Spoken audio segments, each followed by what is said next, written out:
Selamat pagi, saudara-saudaraku sebangsa dan setanah air Indonesia. Dimanapun Anda berada, salam sadar. Tidak lupa, salam sadar. Jumpa lagi dengan saya di channel Muhammad Kece. Pemirsa yang dimuliakan oleh Tuhan Yesus Kristus, yang dikasihi Tuhan, setiap pagi kita harus mengucap syukur kepada Tuhan karena Tuhan kita adalah Tuhan yang baik, yang telah memberikan kesempatan kepada kita sehingga kita boleh ada di pagi hari ini dan boleh menikmati indahnya dunia ini. Tidak lupa kita mengagungkan Tuhan, memuji Tuhan. Segala puji dan syukur saya panjatkan kehadirat Tuhan Yesus Kristus Bapa di surga yang layak ditinggikan dan diagungkan, dipuji dan disembah. Oleh karenanya kita dapat bersuara di channel YouTube Muhammad Kece ini. Saudara yang dikasihi Tuhan, terima kasih kepada para penyandang dana, jadi donatur yang mengulurkan tangannya untuk kebaikan, untuk kemuliaan Tuhan, untuk memperluas kerajaan Tuhan. Agar seluruh bangsa Indonesia ini sadar bahwa negara Indonesia adalah negara kesatuan Republik Indonesia. Negara Bhinneka Tunggal Ika, berbeda-beda suku bangsa dan berbeda-beda suku dan bahasa dan agama, tetapi tetap satu tujuan, yaitu NKRI. Saudara yang dikasihi Tuhan, dalam Pancasila di sila ketiga, di situ disebutkan yaitu persatuan Indonesia. Kemerdekaan yang diraih dari tangan penjajah oleh kesatuan dan persatuan seluruh elemen dari persatuan bangsa Indonesia. Kalau dari sisi agama, Kristen, Hindu, Buddha, Islam, yang paling terakhir, juga itu ikut andil memerdekakan Indonesia. Oleh karena itu, mari kita bangun Indonesia dengan bermacam-macam agama. Jangan sampai ada salah satu agama yang ingin menguasai negara Indonesia dengan tujuan menjadi budak negara luar. Contohnya saja Islam ingin menguasai Indonesia sepenuhnya dengan kapal, tapi menjadi budak negara Arab. Ini kekeliruan bagi bangsa Indonesia. Ingat saudara, agama Islam ini adalah agama politik. Dengan politik Islam, banyak orang Indonesia sujud menghadap ke barat, menghadap ke Ka'bah, menghadap ke Hajarul Aswad, kepada batu hitam. Kalau kita sadari bahwa batu hitam itu adalah berhala. Berhalanya mirip alam. Menyembah berhala orang Arab. Orang Indonesia ini ikut-ikutan. Nah, ini yang perlu disadarkan. Sudah mayoritas. Semua orang mempromosikan tentang Ka'bah. Semua orang Indonesia hampir semua mempromosikan tentang batu hitam, Hajar Aswad, air Jam-Jam, Gua Hira, naik ke gunung. Semua yang memeluk agama Islam mempromosikan Muhammad bin Abdullah sebagai utusan Allah. Padahal Al-Quran sendiri tidak mencatat nama Muhammad bin Abdullah di Al-Quran. Untuk apa kita bangga dengan Muhammad bin Abdullah? Sedangkan Al-Quran sendiri mengatakan bahwa Muhammad bin Abdullah tidak tahu nasibnya, surga atau neraka. Tidak ada ayatnya Muhammad bin Abdullah akan menjadi juru selamat umatnya. Tidak ada. Sehingga ada hadis Nabi yang mengatakan, wahai Fatimah anakku, banyak-banyaklah kamu berbuat baik, karena aku tidak bisa menyelamatkan kamu. Saudara yang dikasihi Tuhan, kalau saudara berpikir cerdas, kalau saudara berpikir secara logika, anaknya aja tidak bisa, tidak tahu nasibnya, surga atau neraka. Apa dasarnya Muhammad Kaca mengatakan demikian? Ada dasarnya surat Al-Quran, surat 46 Al-Ahqaf ayat yang ke-9. Bagaimana bunyinya? Yang bunyinya begini. Bismillahirrahmanirrahim. Qul ma kuntu bid'a min rasuli ma adri ma yuf'alu bi wala bikum in atabihu illa mayuha illa wa ma'ana illa nadhirum. Apa itu artinya? Begini. Qul, katakanlah Muhammad, aku bukanlah Rasul yang pertama di antara Rasul-Rasul. Aku tidak tahu apa yang akan diperbuat Allah kepadaku, juga kepada kamu. Tahu apa yang akan diperbuat Allah kepadaku, juga kepada kamu. Aku hanya mengikuti apa yang diwahyukan kepadaku, dan aku hanya memberikan peringatan yang menyelamat. Ini hanya memberikan peringatan, saudara, bukan penyelamat. Oh iya, Muhammad tidak menjadi penyelamat sebab dia Nabi. Yang akan menyelamatkan itu Allah. Nah, pertanyaannya, oh ada ayatnya waktu Isra Miraj, 9 kali menawar sholat kepada Allah bolak-balik pada Isra Miraj. Sebagaimana dikatakan surat 17 Al-Isra ayat 1 yang berbunyi, Subhanalladzi yasra bi'abdihi laylan minal masjidil haram ilal masjidil aqsa alladzi barakna hawlahu linuriyahu min ayatina. Betul ayatnya itu? Iya, betul. Saudara mendengar ada kalimat Muhammad keluar dari ayat itu? Tidak ada. Kenapa? Karena ayat itu hanya menjelaskan bahwa dongeng-dongeng itu adalah katanya Muhammad yang Isra Miraj, tapi Al-Quran Al-Isra ini tidak ada mengatakan bahwa Muhammad itu adalah ketemu dengan Allah. Hanya ada kata-kata Maha Suci Allah yang telah memperjalankan hambanya. Siapa itu hambanya? Siapa itu hambanya? Muhammad bin Abdullah itu bukan hamba Allah. Tidak ada ayatnya Muhammad bin Abdullah hamba Allah. Pada suatu malam dari Masjidil Haram ke Masjidil Aqsa, agar kami perlihatkan kepadanya sebagian dari tanda-tanda kebesaran kami, sesungguhnya dia adalah Maha mendengar lagi Maha mengetahui.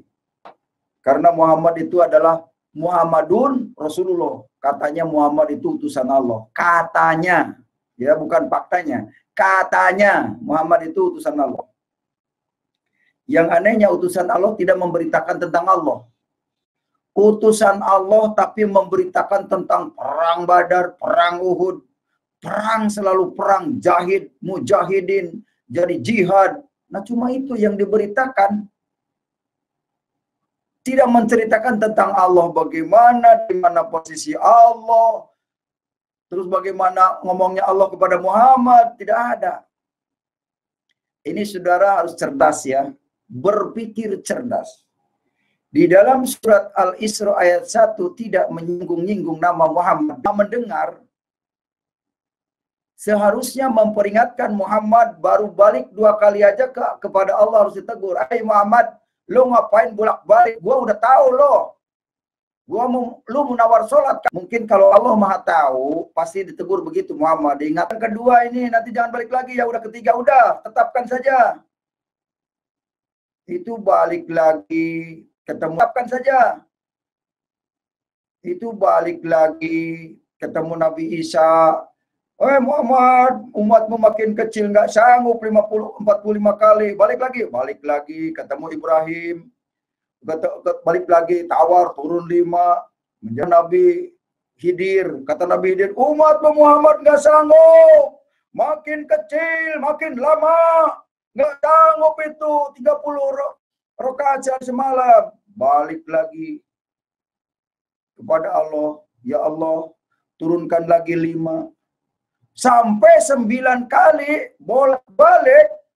Allahnya nggak ngerti kayaknya ya. Atau ini memang cerita dongeng yang dibesar-besarkan supaya ada ustadz bahan bercerita kalau di mimbar. Supaya ampau-ampaunya tambah bercerita kalau di mimbar. Supaya ampau-ampaunya tambah besar. Makin lama berkhotbah, makin besar ampaunya. Mungkin cari ke situ. Karena agama Islam ini agama bisnis. Paham saudara? Agama bisnis. Contoh sekarang mau menghadapi puasa, ya. Yang dilakukan puasa mengosongkan perut adalah menurut kitab kuning. Menurut kitab Safinatun Najah, puasa mengosongkan perut.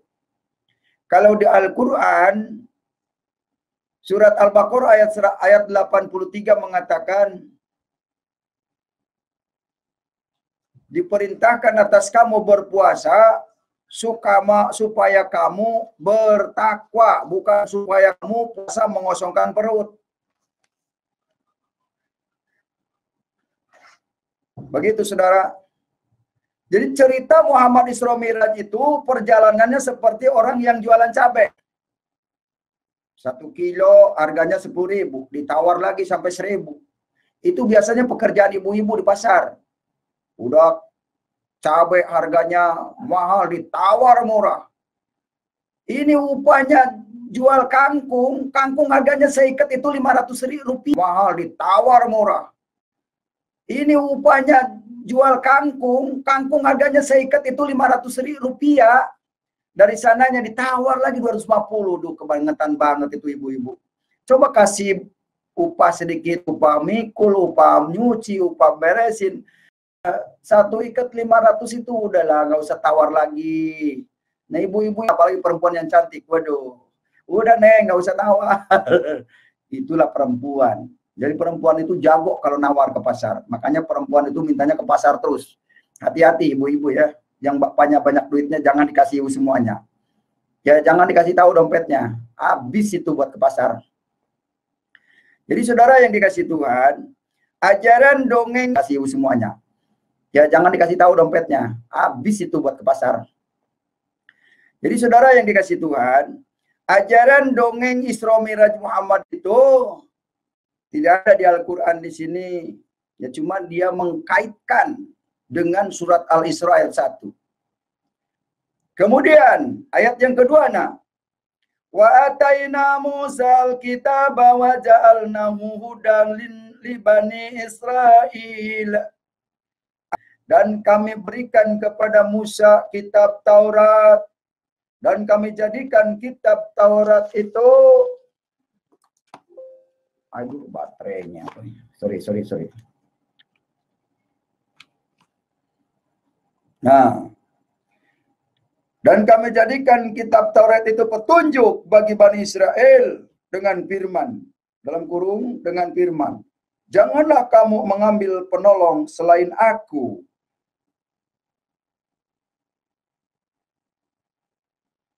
Dzurriyyatan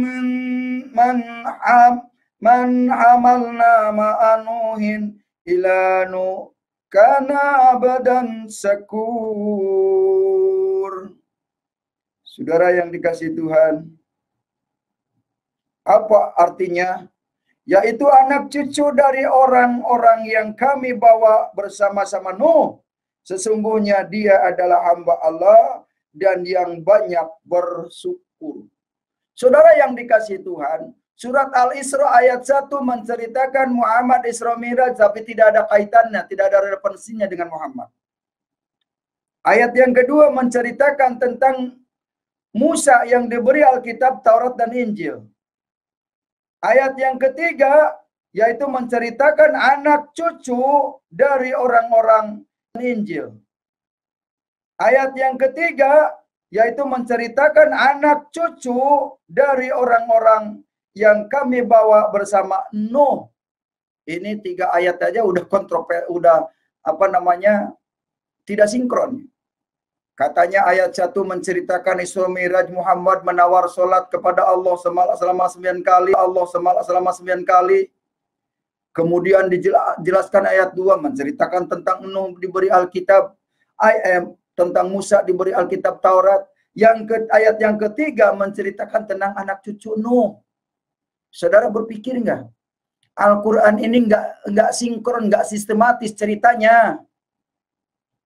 Kan Al-Quran ini katanya penyempurna. Al-Quran ini sudah sempurna. Yang aneh, untuk berdirinya ayat Al-Quran harus ditopang oleh hadis. Hadis itu karangan manusia. Hadis itu karangan manusia. Ini aneh. Kenapa harus ditopang oleh hadis? Karena tahu para ustadz ini kalau mengerti Al-Quran, banyak yang murtad, banyak yang ikut Yesus. Makanya harus diperjelas, dikerucutkan lagi kepada agama Islam oleh hadis. Itulah sebabnya para ustadz jarang menampilkan ayat Al-Quran kecuali aja penguat saja, penguat dalilnya. Karena yang mereka kemukakan adalah hadis, karangan orang Arab. Seperti hadis Bukhari Muslim, hadis At-Tirmidzi, tafsirnya tafsir Jalalain, tafsir Ibnu Katsir. Jadi tafsir itu adalah pandangannya Jalaluddin dan pandangannya Ibnu Katsir. Jadi selama ini umat Islam ini dicekokin dengan dongeng-dongeng karangan-karangan orang Arab. Salam sadar ya. Semoga pada sadar. Mari kita kembali kepada Indonesia. Negara kita, negara Indonesia adalah negara Pancasila. Merdeka Indonesia bukan karena Islam. Sangat salah kaprah kalau sekarang Islam mengklaim kemerdekaan Indonesia adalah karena Islam. Bukan. Hindu membantu kemerdekaan, Buddha membantu kemerdekaan, Kristen membantu kemerdekaan. Islam memang mayoritas karena Indonesia kalah dengan ajaran Arab. Kenapa? Indonesia itu mengalah, bukan kalah, mengalah. Karena apa? Anaknya Kian Santang yang belajar ke Arab pulang membunuh-bunuhin keluarganya, yaitu Prabu Siliwangi. Sehingga Siliwangi harus sembunyi di daerah Garut, ya. Karena dikejar-kejar oleh Kian Santang akan dibunuh karena dianggap yang di Indonesia itu adalah togut, yang dianggap Indonesia itu adalah negara sesat. Padahal yang tersesat dirinya. Karena sudah disesatkan orang Arab. Nah, yang perlu saya sampaikan ke publik pada pagi hari ini, ingat, pengajaran yang dari Arab yaitu Al-Quran. Surat 72 Al-Quran, surat 72 itu Al-Jin. Jin itu adalah sebangsa setan. Jin itu adalah khodam. Makanya dulu saya kalau mau melet perempuan itu dibacakan surat Yusuf. Ayat surat Yusuf, 1 ayat ada. Supaya hafal. Itu buat pelet itu. Karena ternyata ada khodamnya. yang membuat orang gila dibacakan surat Yusuf. Tapi sekarang setelah saya percaya Yesus, tidak ada apa-apanya itu. Nol besar. Begitu saudara. Di dalam Quran, makanya suka diwiri, dibaca, diulang-ulang. Supaya apa? Ada khodamnya yang datang. Kalau yang belum terima Yesus hatinya, itu pasti akan didatangi khodam. Setelah didatangi khodam, kesurupan. Seperti orang gila teriak-teriak, kejang-kejang. Nah itulah yang kesurupan, saudara. Karena membaca surat jin. Surat 70 surat jin. Saya pesan kepada Yaya Waloni. Yaya Waloni, ingat tuh ada surat jin. Surat 72 itu surat jin di Al-Quran. Abu Somad, dengerin no. Di Al-Quran surat 72 itu ada surat jin. Jadi semua yang cerdas pasti meninggalkan pesan-pesan jin. Pesan setan. Itulah sebabnya di Al-Quran mengajarkannya perang. Perangilah, berjihadlah, bunuhlah orang yang tidak seagama. Karena itu perintah jin. Perintah setan. Hanya setanlah yang mau memerangi orang-orang yang berdamai. Setan tidak mau ada damai. Di dalam jin ayat 19 dikatakan bahwa Muhammad dikerubutin oleh jin-jin itu berdesak-desakan mengerubuti Muhammad. Karena Muhammad adalah rajanya jin. Lihat aja, masyarakatnya berkerubut, ngumpul datang. Ya, jangan-jangan yang di Polda itu rajanya jin juga. Haleluya. Tapi saya nggak nyebut nama loh. Yang di Polda tuh banyak. Hati-hati yang di Polda, jangan sampai jadi raja jin. Atau jangan ingin tenar, ingin tinggi, pangkat tinggi, minta kepada jin. Jangan, itu musyrik, saudara. Musyrik. Yang meminta kepada selain Allah adalah musyrik. Mintalah kepada Allah langsung. Melalui siapa? Yesus. Karena Yesus adalah wujud Allah. Yesus adalah wujud Tuhan. Ingat saudara, wujud kidam baka muhala patul lawadesi kia ilmu hayan sama basur kalam kodiron muridan aliman sami'an basiran mutakaliman. Wujud Yesus wujud. Kidam terdahulu, Yesus terdahulu. Bako kekal, Yesus hidup kekal. Hanya kemanusiaannya pernah mati selama 3 hari di perut bumi, lalu bangkit hidup kembali. Dan itu dikatakan surat 19 Maryam ayat yang ke-33. Isa dilahirkan, dimatikan, dan bangkit hidup kembali. Jelas? 33. Isa dilahirkan, dimatikan, dan bangkit hidup kembali. Jelas? Jelas kronologisnya. Isa anak Maryam. Yesus anak Maria. Bapaknya siapa? Allah. Allah itu mau maha kuasa, mau menjadi manusia, mau jadi apa, itu terserah Tuhan. Suka-sukamu Tuhan, sukamu Tuhan. Bagi Tuhan tak ada yang mustahil. Bagi Tuhan tak ada yang tak mungkin. Dipulihkannya, ku diangkat, dan di penyakit corona langsung disirnakan dari Indonesia. Bagi Tuhan tak ada yang tak mungkin. Saudara yang dikasihi Tuhan, saudara harus percaya bahwa Yesus adalah jelmaan dari Tuhan sendiri. Yesus adalah jelmaan dari Allah itu sendiri. Allah bukan batu hitam. Allah bukan Hajar Aswad. Allah adalah Yesus sendiri. yang telah menjelma menjadi manusia. Makanya di dalam Bismillahirrahmanirrahim dengan menyebut nama Allah yang Maha Pengasih dan Penyayang. Siapa nama Allah itu? Yesus, Isa Al-Masih. Itulah Allah yang Maha Pengasih dan Penyayang. Sekali lagi, wujud Allah adalah Yesus. Jangan saudara terlambat. Selagi ada kesempatan untuk terima Yesus, segera minta dibaptis. Ya, ingat saudara, yang banyak jin itu adalah di masjid, bukan di gereja. Yang banyak jin adalah di masjid, bukan di salib. Karena jin paling takut disalib.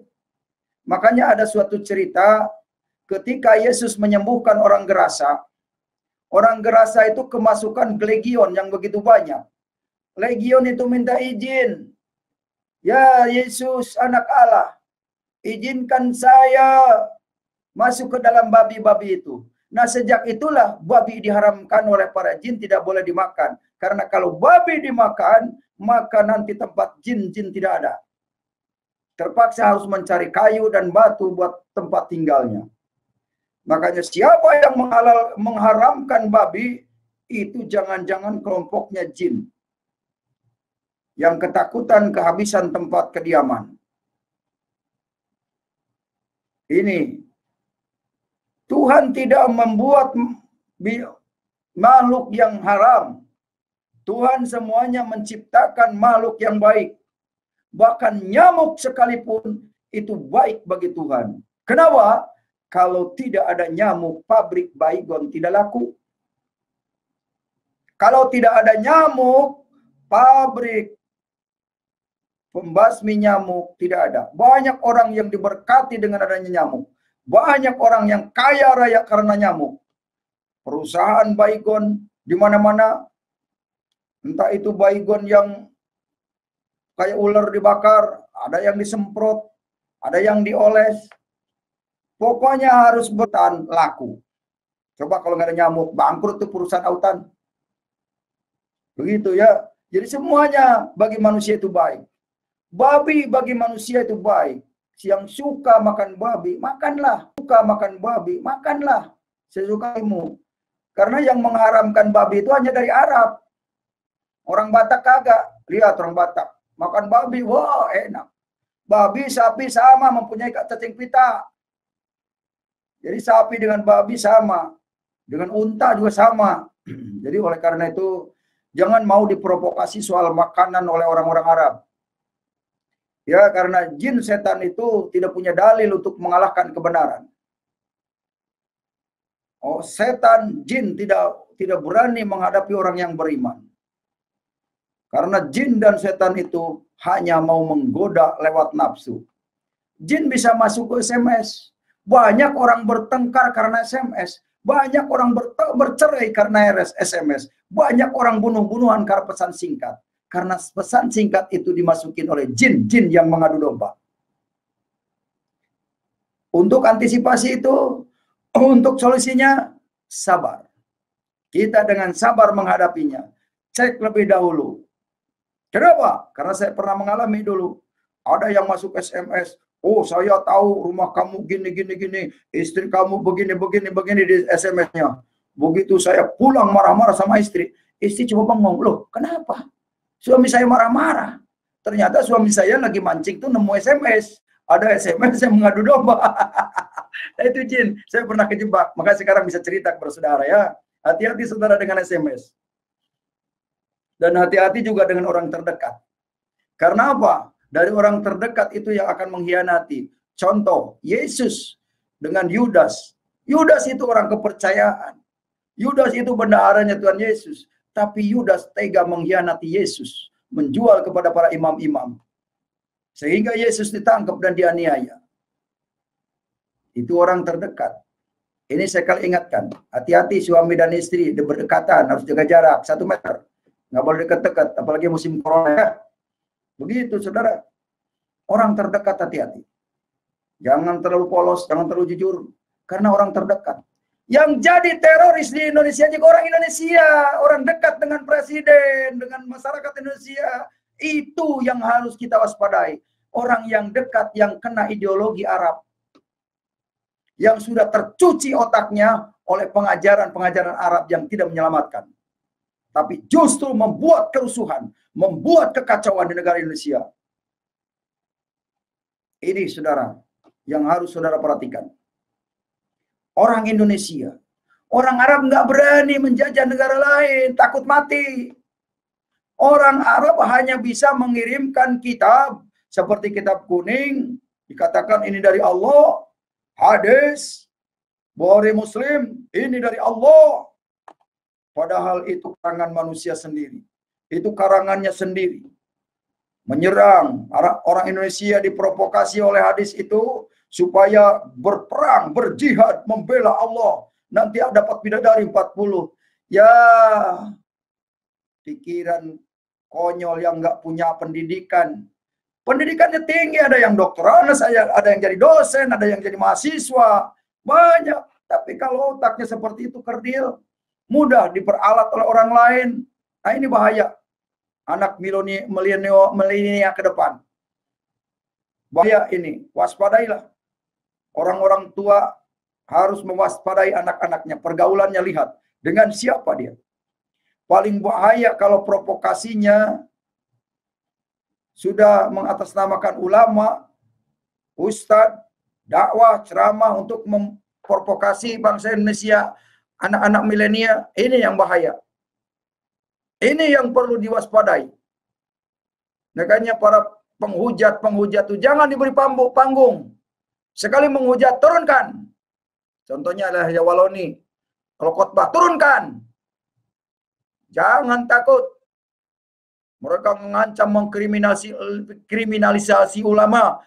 Nggak ada. Ulama itu tidak berkata kotor. Ulama itu tidak memprovokasi. Nggak ada. Ulama itu tidak berkata kotor. Ulama itu tidak memprovokasi. Ulama itu tidak berbuat jahat. Jelas? Ulama itu tidak merampas tanah perkebunan. Itu ulama bukan. Kalau yang merampas tanah perkebunan, bukan ulama. Kalau berbicara kasar, bukan ulama.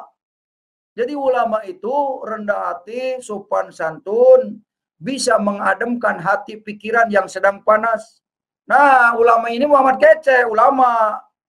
Karena menenangkan jiwa, menenangkan kehidupan, supaya orang Indonesia damai sejahtera, mengurus negerinya, tidak ngurus-ngurus politik agama. Nah ini Muhammad Kece. Ya. Muhammad Kece bukan menghujat Islam, tapi meluruskan Islam yang sudah jauh bengkok kepada hadis dan fikih. Yang seharusnya umat Islam ini berpedoman kepada Al-Quran, sudah dibelokkan oleh ustadz, para ulama, kepada hadis dan fikih.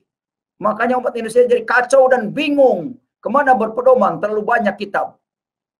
Beda ustadz, beda pengajaran, beda pendapat, beda paham, beda aliran. Membuat lagi aliran. Ada Sunnah Jamaah, ada Persis Ahmadiyah, ada Muhammadiyah, ada Ahmadiyah, dan lain sebagainya. Banyak akhirnya ada. Waduh, bikin pusing. Nah di situ kita menilai. Ternyata agama itu politik, saudara. Politik, gencar kalau mau pemilu, khotbah diundang di mana-mana. Muhammad Kece tidak ada yang undang, tapi Muhammad Kece yang undang Tuhan Yesus, yaitu mencapai dunia. Ini sekarang Muhammad Kece berbicara di Afrika, di Irak, di Kuwait, di Australia, di Jerman, terus di Yaman. Muhammad Kece ini di India. Sekarang ini Muhammad Kece ada di Pakistan. Muhammad Kece ada di Timur. Muhammad Kece ada di Leste, ada di Papua. Ini Muhammad Kece kesaktiannya bisa mencapai mancanegara dengan beberapa menit. Itu saudara. Sedangkan Allah hanya ada di Arab. Jadi Muhammad Kece dengan Allah lebih pintar Muhammad Kece. Muhammad Kece bisa berbicara, Allah tidak bisa berbicara. Baru menurunkan wahyu harus melalui Jibril. Jadi kalau dikatakan Al-Quran itu adalah firman Allah, bagaimana mungkin firmannya dibawa Jibril? Jibrilnya disuruh ke Muhammad. Muhammad berbicara jadi Quran. Nah itu Quran itu mulutnya Muhammad yang keluar. Jadi yang mengarang bebas Muhammad. Kalau ingin punya istri banyak, turunlah An-Nisa ayat 3. Makanya disitulah perkataan Muhammad itu di Al-Quran. Lalu hadis apa? Perkataan sahabatnya. Imam Turmiji, Imam Bukhari, itu perkataan mereka. Imam Syafi'i, Imam Hanafi, itu mereka yang berbicara dalam hadis-hadis itu. Ya, kalau saudara mengikuti pengajaran itu, berarti saudara mengikuti karangan-karangan mereka. Ini yang perlu saudara-saudara dapat kawin lagi. Ya, jangan nungguin yang meninggal, udah kawin lagi aja. Kalau tidak, bersatu kita teguh, tetap bertahan. Kalau bercerai, nanti di akhirat kita tetap istrinya tidak ganti-ganti. Ya, kepada para jomblo-jomblo yang belum menikah, segera menikah. Kalau mau menjomblo sampai meninggal, nggak masalah. Yang penting saudara tetap hatimu di dalam nama Yesus. Nanti saudara diubahkan oleh Tuhan di sana. Jadi mempelai Kristus. Bukan mempelai duniawi. Kalau mempelai duniawi harus lengkap. Wahai mamaku, maafin ZA. Jangan tinggal sholat. Aduh, sedangkan ibunya sering tinggal sholat. Kasihan kan. Anaknya mewasiatkan jangan tinggal sholat. Bapaknya meninggalkan sholat, melanggar wasiat itu. Oh kagak. Lah, kagak bagaimana? Sholat duhur. Setelah 15 menit selesai, tinggalin di masjid. Nanti ketemu lagi asar. Habis sholat asar, 15 menit tinggalin lagi. Nanti ketemu lagi maghrib. Itu kan sholat, tinggal sholat itu namanya. Kalau yang 5 waktu dianggap itu sholat menyembah Allah, itu kekeliruan besar. Sholat 5 waktu itu adalah mendirikan tiang agama. Bukan ibadah kepada Allah. Ada ustadz yang berani bantah ini perkataan Muhammad Kece? Tampilkan dalilnya di mana ayatnya. Sholat itu ibadah. Sholat 5 waktu ibadah. Tidak ada ayatnya, saudara. Yang ibadah itu saudara bekerja seharian dapat uang untuk menafkahi keluarga, itu ibadah. Yang ibadah itu saudara menolong orang ketika mendapat musibah kecelakaan di jalan, saudara tolong, itu ibadah. Saudara tidak meminta imbalan kepada yang kecelakaan, itu ibadah. Ada ibadah yang menyangkut profesi, dokter, menolong orang, berusaha untuk menyelamatkan orang, memberi obat, menyuntik mereka, itu ibadah yang nyata. Kalau tunggang-tungging itu bukan ibadah. Mendirikan tiang agama Islam, agar dilihat orang Islam itu harusnya kelakuannya seperti itu. Makanya kebanyakan pelaku bom itu yang taat sholat 5 waktu. Kebanyakan. Karena ada seorang ustadz yang mengatakan teroris Islam yang asli itu yang jadi teroris. Itu bahayanya itu ustadz kayak gitu. Mesti ditangkepin nih sama Densus 88 itu. Memang dia tidak bawa bom, tidak bawa senjata, tapi mulutnya jadi bom. Mulutnya memprovokasi masyarakat. Itu yang harus ditangkap oleh Densus. Ini saya disayangkan Densusnya tidak hafal fikih sih. Coba Muhammad Kaceh dilibatkan dengan Densus 88 supaya ngetes para ulama yang benar-benar ibadahnya benar. Ya. Muhammad Kaceh jadi tim Eji Umisi Ulama nih. Karena Muhammad Kaceh diangkat Menteri Perdamaian seluruh dunia nih. Pak Lopot mengangkat Muhammad Kaceh Nabi terakhir tahun 2020. Itu pengacara Gus Handi mengatakan Muhammad Kaceh jadi Nabi terakhir tahun 2020. Aduh, terima kasih Pak Lopot dan Gus Handi. Jadi begini saudara, satukan kesatuan, apapun profesimu, pengacara, polisi, tentara, petani, nelayan, yuk bersatu, pertahankan Indonesia. Kalau negara Indonesia aman, merdeka, saudara jadi nelayan tenang, tentara bisa tidur-tiduran di pos, Polisi juga bisa tidur-tidur di pinggir jalan. Cuma saya nggak ada tilang di jalan ya, sekarang pakai elektronik. Ya, selama selama mentaati aturan itu lebih bagus tilang elektronik. Cuman kalau ada kecelakaan mendadak di jalan ini, kalau tilang elektronik bagaimana ini polisi bersigapnya? Oh, itu juga perlu dipikirkan oleh Pak Kapolri. Karena kecelakaan lalu lintas ini kalau hanya dimonitor oleh CCTV, tidak semuanya tersorot CCTV jalan ya.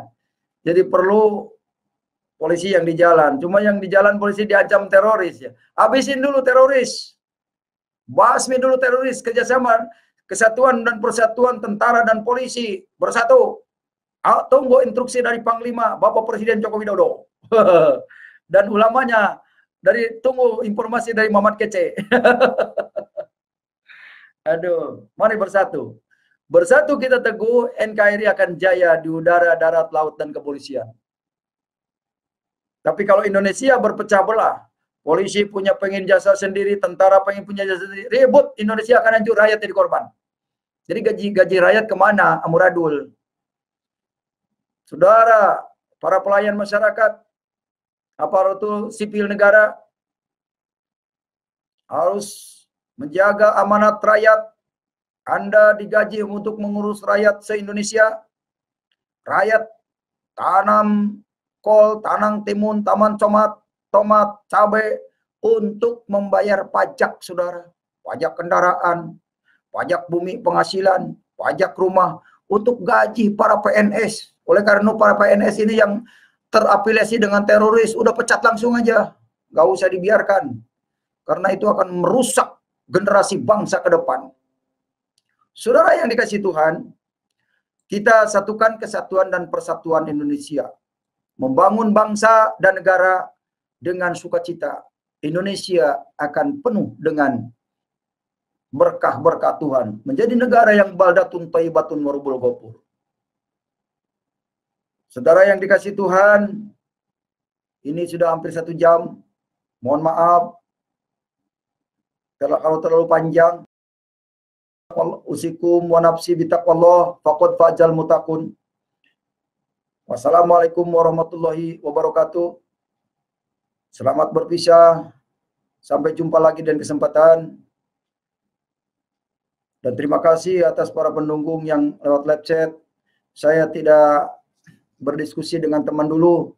Karena saya yang penting ingin terus menyampaikan kabar baik Injil, keselamatan melalui Yesus.